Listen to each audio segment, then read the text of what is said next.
Welcome everyone to the latest EJIS conversation. I'm absolutely delighted to welcome Tarak, who is Professor of International Politics at the London School of Economics. Professor Bakari's scholarship uses interdisciplinary approaches to imperial and military archives to reimagine relations between war, armed forces, and society in modern times. Today, we're going to be focusing on Professor Bakari's article on decolonizing war, which can be found in BISA's European Journal of International Security, also known as EJIS or EJIS. It's in issue 1.2. Although it was published in 2016, it's an extremely popular article amongst the IR scholarly community and one of the most downloaded and cited EJIS articles over the last 10 years. Welcome, Tarak. It's an absolute pleasure to have you here. Thank you very much, Juliet. It's great to be here.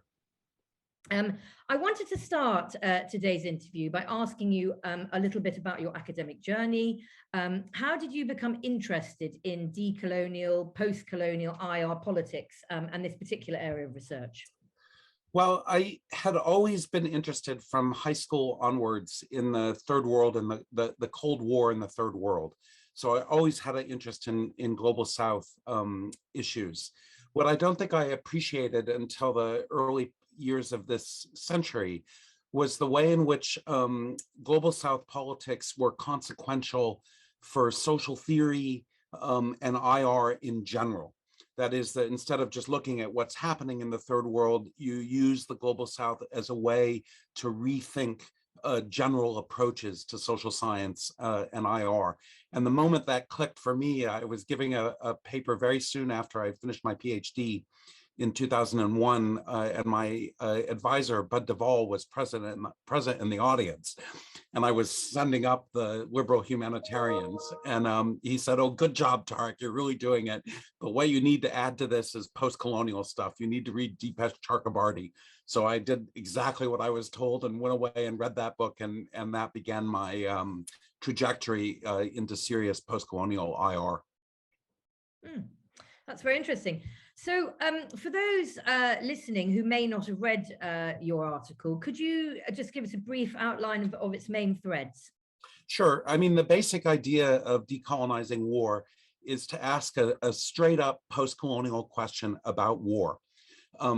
What would we learn about war in general if we started with the history of imperial war?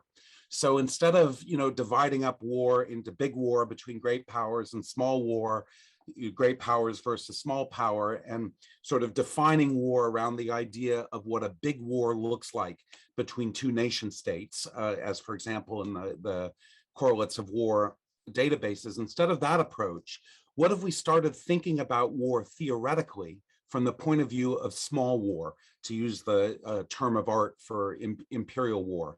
And so what the article does is play out how it is that small war makes us think differently about war in general.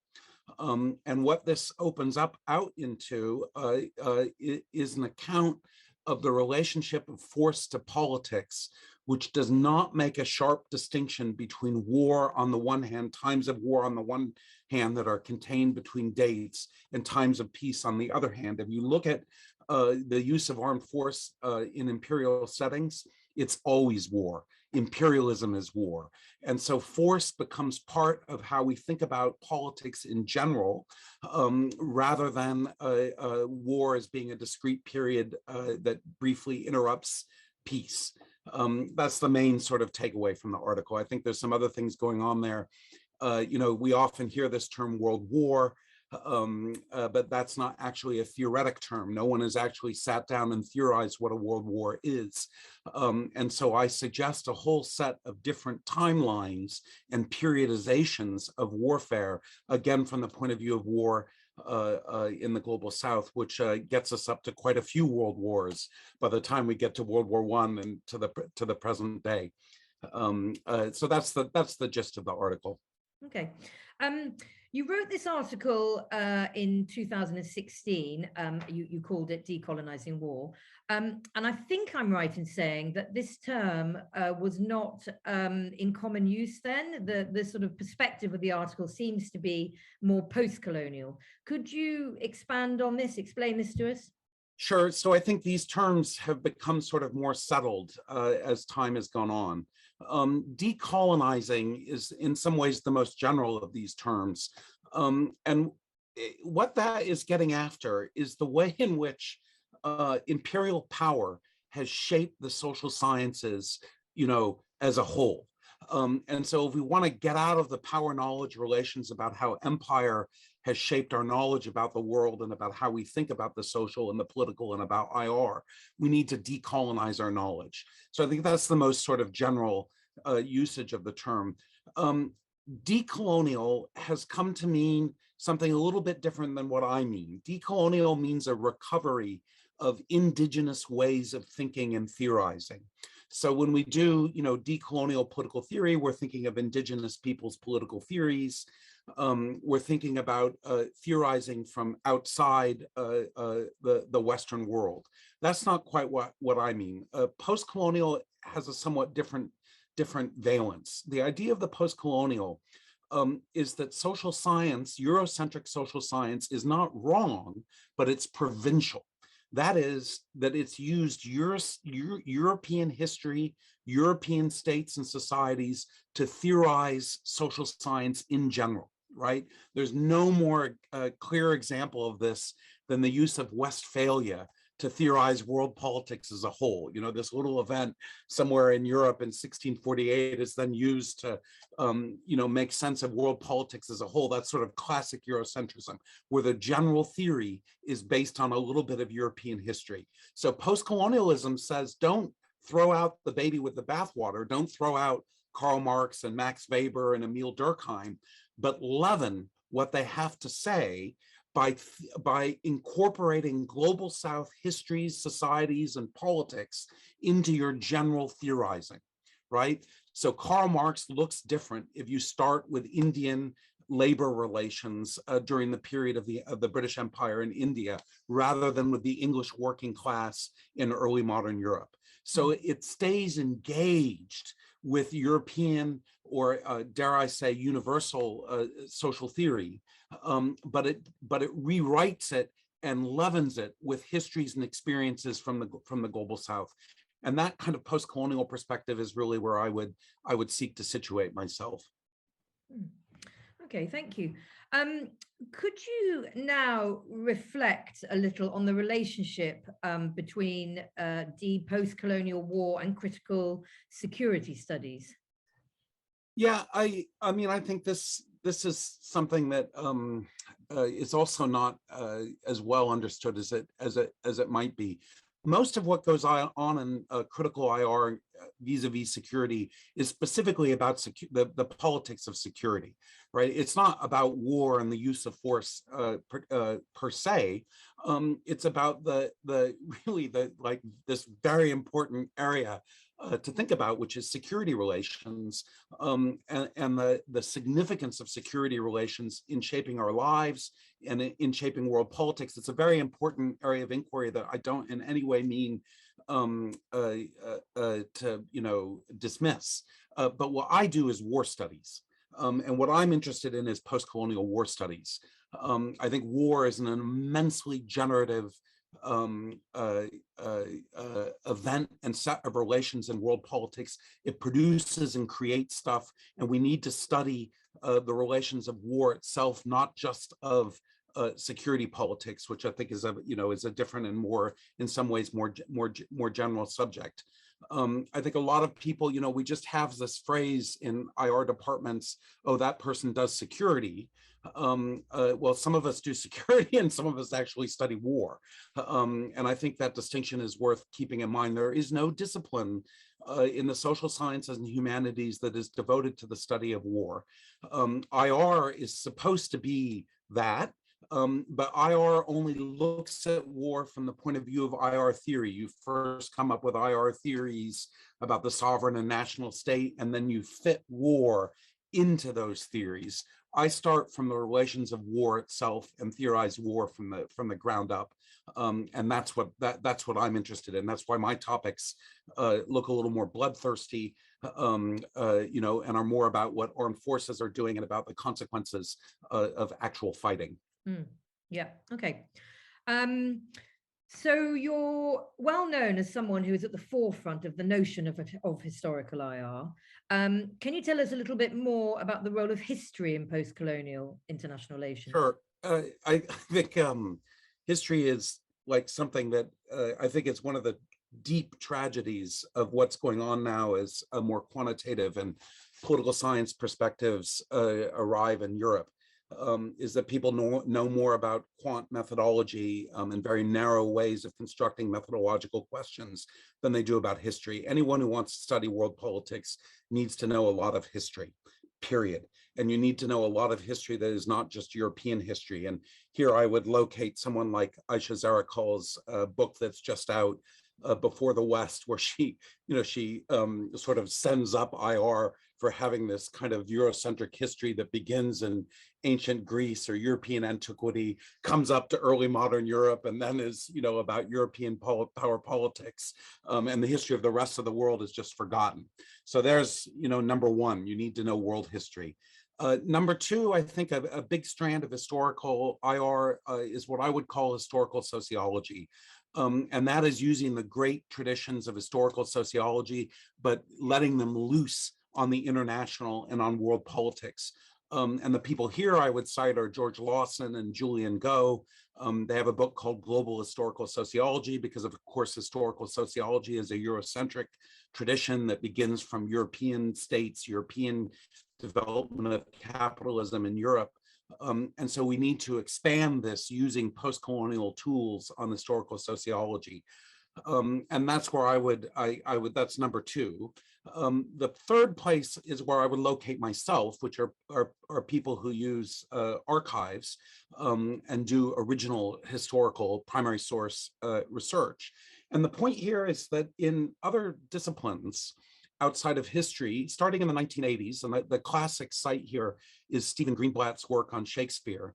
Other disciplines, English, anthropology, they began using historians' tools, that is to say archival studies, in order to ask questions that arose from their own disciplines.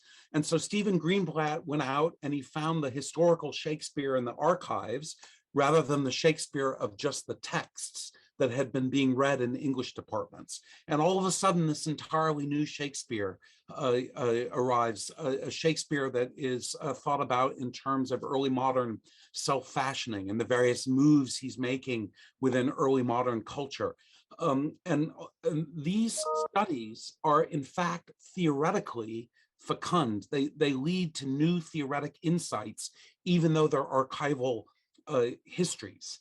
And that's what the kind of thing that I was trying to do in Soldiers of Empire, which takes a standard Eurocentric debate about why do soldiers fight, why do they commit atrocity, looks at it from the point of view of military experience in the global South, and generates new theory about that on the basis of our archival study.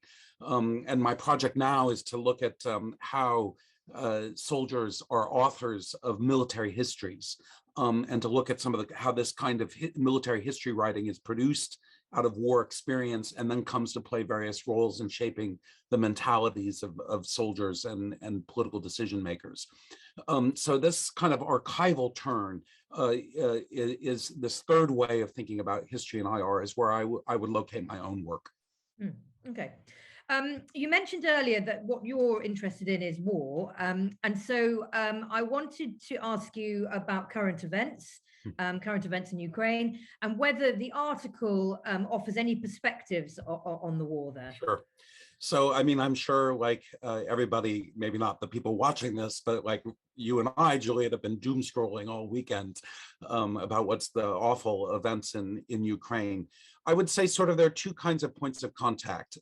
One of them in maybe three, but let me see how far I get of it. One of them is that Ukraine is a perfect example of how small war and big war are all mixed up together. In one sense, this is a classic invasion that a World War II era officer would recognize the forces engaged and what's happening. But a World War II officer would also recognize the elements of insurgency that will be, that I think we're going to become a bigger part of this war as it goes on, and certainly is the case now. So you have popular protest, you have territorial defense units roaming the forests, blowing up Russian logistics convoys. You have a populace that is literally turning into an armed nation overnight under threat, under invasion. And so small war and big war are mixed up together, and you can't make sense of it by only focusing or prioritizing one element of this. So that's one sort of aspect. I think a second aspect that is very significant that people should be thinking about is the tensions between an imperial order and a nation state order. And one of the things about nation state orders coming out of the world of empire is that you have to sort populations into their sovereign territorial packages. So an empire, minorities and majorities get mixed up all over the place. And the transition from empire to a nation state world means that you have to sort populations, and you sort populations by genocide, by ethnic cleansing, by mass population transfer, by the creation of refugee flows. And of course, the history of post-World War I and post-World War II are full of these events as people are sorted into this nation state order. And that is definitely one of the ways to think about what's happening in Ukraine, is you have the Ukrainian nation state properly emerging out of a Russian imperial space. And the part of the really horrific aspect of this war is going to be sorting out Ukrainians and Russians from having been intermixed in an imperial space for quite some time now. I say that in a descriptive way, not in a normative way. That's just something that happens when you go from an imperial order to a nation state order. The third point I make is, I think, a somewhat tougher one. This is a conflict you can only understand through the lens of race. The extraordinary reaction on the part of the West to the idea that, somehow a war is being fought in Europe. How could this happen in Europe? This overlooks the Balkans, and it tells us that what happened in the Balkans in the 1990s means that people in the Balkans were not coded as quite white enough to elicit this kind of concern. Certainly people in Syria and Iraq were not coded as quite white enough to elicit this concern.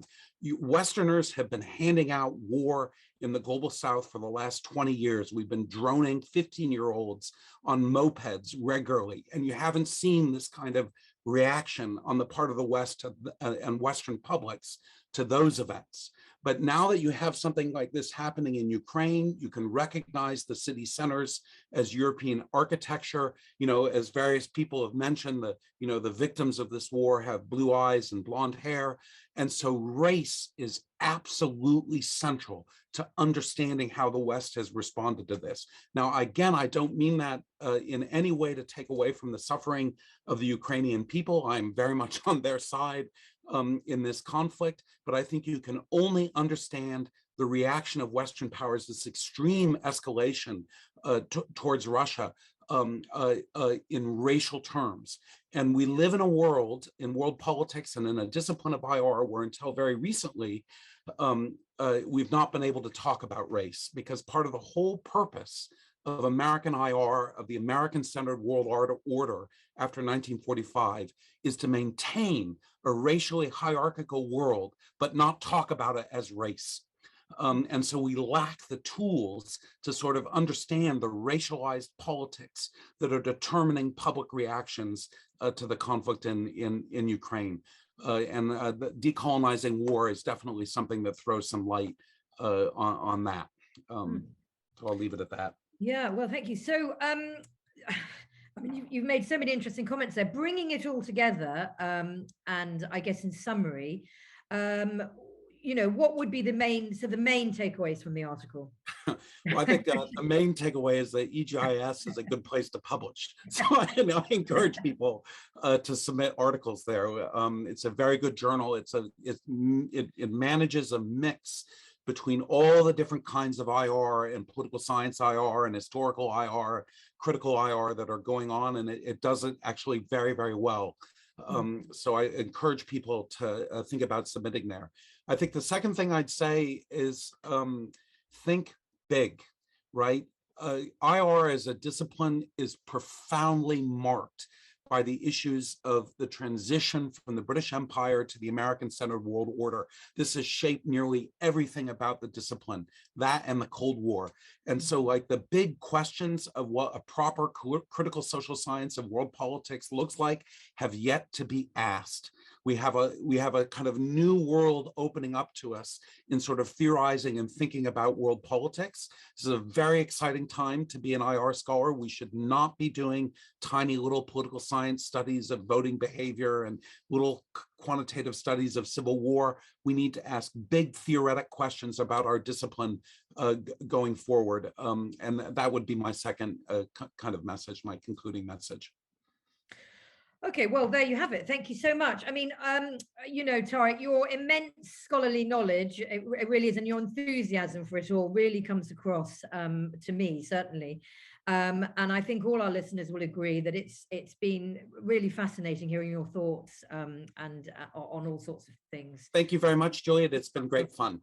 Yeah, thank you. So if you haven't already, I encourage you all to go out and read the article Decolonizing War, which as mentioned, you can find in EJIS volume 1.2. For easy access, you will find the link to the article at the bottom of this page when you watch this interview. A very quick reminder that if you are a BISA member, you can access all EJIS and RIS articles completely free of charge as part of your membership. You just need to log on to your account. And if you aren't a BISA member, please do take a look at our website, which is www.bisa.ac.uk. You can learn more about the association and all the wonderful benefits a BISA membership will bring you. So with that, I want to thank Professor Bakari once again. It's been an absolute pleasure. Thank you and goodbye.